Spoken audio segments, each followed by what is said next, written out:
Howdy everybody, it is I, your friendly neighborhood skook with a uke, coming at ya on a camera that is pretty old and doesn't have a lot of battery life, but I am here because, very important, it is Smokin Fireman's 500 sub giveaway. So congratulations Smokin Fireman, congrats on the subs, congrats on being awesome, love the channel, and if you're doing a VR, he requested that you do either your cellar or your pipe collection. And well, my cellar is in a little bit of a disarray since the move, and I haven't been restocking, and I've been smoking a lot in the pandemic, so I decided to do the pipes instead, because I thought that'll give us more to talk about. So, without further ado, we're gonna try and take a look at some of this stuff.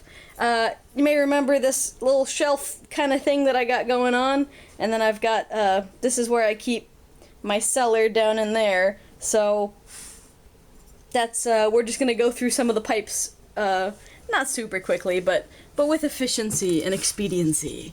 So I'll start way back here, and this pipe rack I found at a thrift shop, and I really liked that it had like a built-in humidor kind of thing, and obviously like that I would have to probably reset and all kinds of stuff, but it was really nice. In my old apartment I had a kind of a space where this would set and my church wardens would be off to the side. So actually we'll start here with this, which is done by, I think, Fogel Pipeworks. It's this very long wizard looking church warden that I actually bought from Corncob Piper, along with this pearwood pipe in the back. So I'll pull that out. This is a pearwood poker, and it's got a really nice bottom that it sits really well. It's a little bit heavy in my mouth, so I mostly use it for my vapors and my burley blends kind of stuff, because it doesn't ghost very much. It's like a really solid, good pipe, but it's just a little bit heavy, so I kind of, I'm usually more of an aromatic smoker, so that tends not to be one that I use a whole lot. Here we've got, oops, I'll pick that up. Don't worry about it. This is my long chomp. It says France on it, but it's one of these in the leather, and it's got, I don't remember, vulcanite stem maybe, but it's got the long chomp logo, like pipes and leather works and gloves and that kind of thing. So this one actually came with this pipe rack when I bought it, but we'll get to that pipe rack in a little bit. Up here we've got, trying to fall off, my Cob Goblin custom cob that I won. It is really nice. It sits really well. It's got this band on it, which I think is just so pretty. It's a gorgeous pipe, and the stem is just really cool. I don't know if it's doing justice on this camera to like look at it, but it is a very, very cool pipe. So I'll put that back there. Next up we have, once again from a different thrift shop, this Dr. Graybow, I believe this is a Starfire, yeah, Dr. Graybow Starfire. It's not really focusing very well, but it's got this really nice squared shank, and I thought that the two-line detail here on the bowl was really interesting, and it was pretty lightly smoked considering that it was from a thrift shop, so pretty impressive. Next up we've got this Nording Bulldog that I picked up a couple of years ago when I worked at a camp over in the Pocono area, and it's really beautiful on the bottom. I just think that the wood that it's made of is just gorgeous, and I really like that square shank look, so I ended up picking that one up, and it was my first Bulldog, so I was pretty pumped. I've got one of these itty-bitty little Meerschaum tasters, because I think it's from Pipes and Cigars or Cigars International. One of them was doing like a special on these itty-bitty little Meerschaum tasters, and I thought, well, I've never actually smoked from a Meerschaum, so we'll see if I like it a lot better than like my little coffee break pipe down here. It's a little Applewood or Appleton or whatever the Meerschaum Apple one is, that's like a little, I think I call them like a coffee break pipe, because it takes you about 15-20 minutes to smoke them because they're so little. Next we've got a pipe that I have designated to One of the mint blends. I think it's Rasulette's Candy Cane Lane or something like that. But it's a very minty, mentholy kind of taste, so I dedicated this pipe to it because it's very light in the mouth. My grandma picked it up. This is a Dr. Graybo.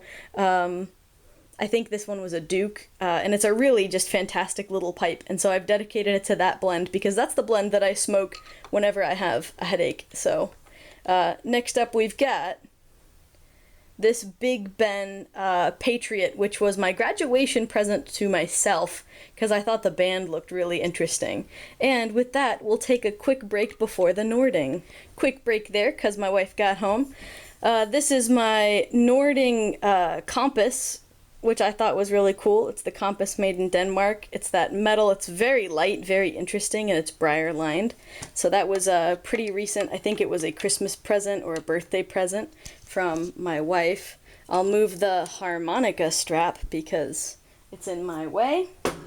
And we've got this estate pipe that I picked up when I was in Wisconsin at Milwaukee at the Yule's Pipe Shop. And this is from the Sherlock Holmes collection, and it says made in the Republic of Ireland, and I believe this is from Peterson Pipes. It's their Sherlock Holmesian collection.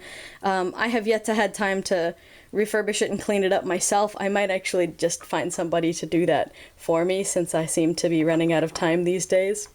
Next up we've got a Butch Shockwin zebra wood pipe, which I thought was just super cool. So I got this a couple years ago. It's briar lined, but the outside of it is zebra wood.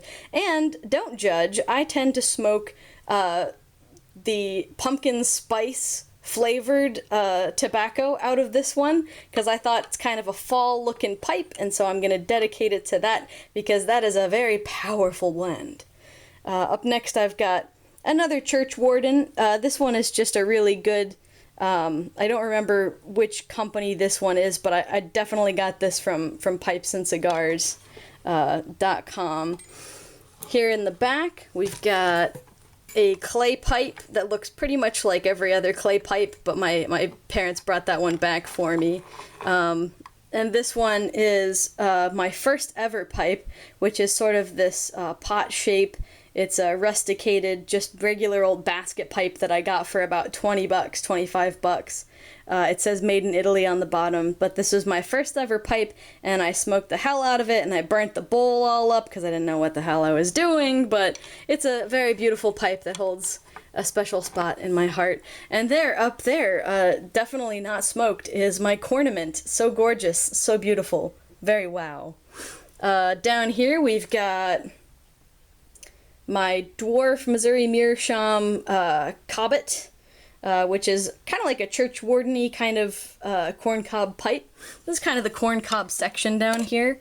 I've got my aggressive corncob from the cob contest. It's a Missouri Meerschaum that I painted to look like an angry corncob because my brother said, some of the more aggressive blends really ghost my pipes, and so he came up with this idea of the aggressive corncob.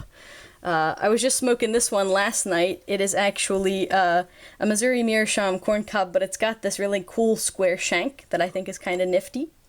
We've got just your regular Missouri Meerschaum corncob with the orange stem.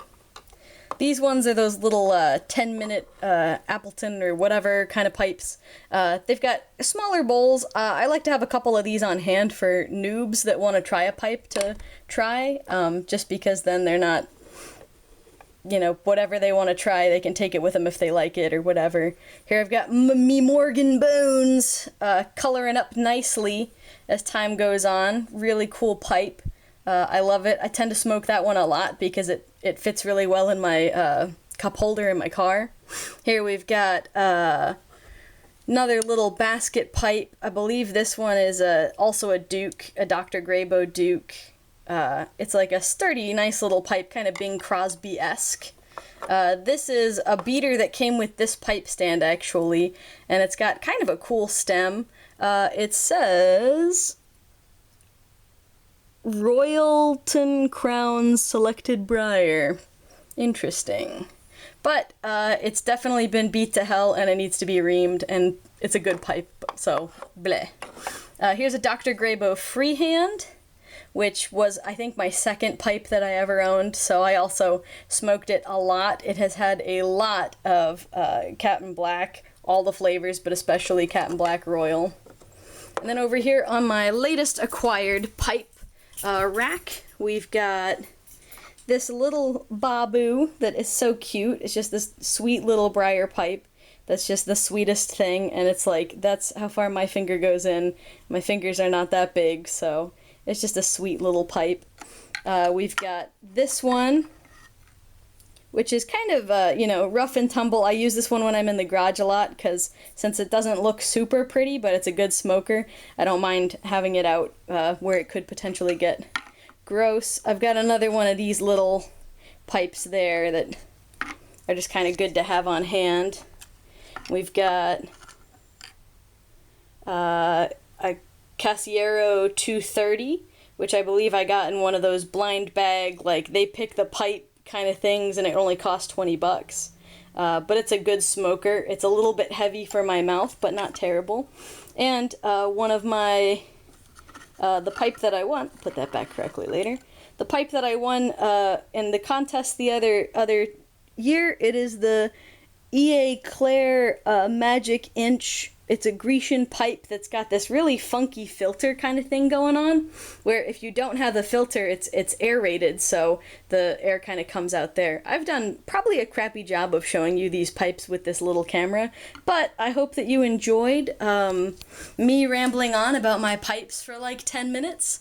I hope that everything finds you well. I hope that you're having a good day and a good time, and may I just say, have a good one and God bless. Congratulations, Smokin Fireman, on your 500 Sub GAW.